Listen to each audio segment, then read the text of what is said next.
বাংলাদেশের আসন্ন জাতীয় সংসদ নির্বাচনে মোট ৩০০ আসনের জন্য ৪২,৭৬১টি ভোট কেন্দ্র চূড়ান্ত করেছে নির্বাচন কমিশন। প্রতিটি আসনে ভোটার সংখ্যা, যোগাযোগ ব্যবস্থা ও নিরাপত্তা পরিস্থিতি বিবেচনা করে এসব কেন্দ্র নির্ধারণ করা হয়েছে। কমিশন জানিয়েছে, আগের নির্বাচনের তুলনায় এবার কেন্দ্রের সংখ্যা কিছুটা বেড়েছে, যাতে ভোটারদের জন্য ভোটদান প্রক্রিয়া আরও সহজ ও নিরাপদ হয়।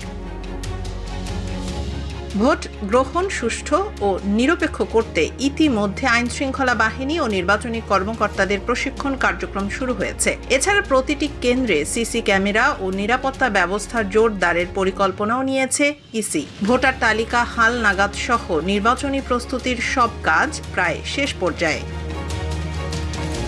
নির্বাচন কমিশনের কর্মকর্তারা জানিয়েছেন, নির্বাচনের দিন শান্তিপূর্ণ পরিবেশ বজায় রাখতে সব ধরনের পদক্ষেপ নেওয়া হবে।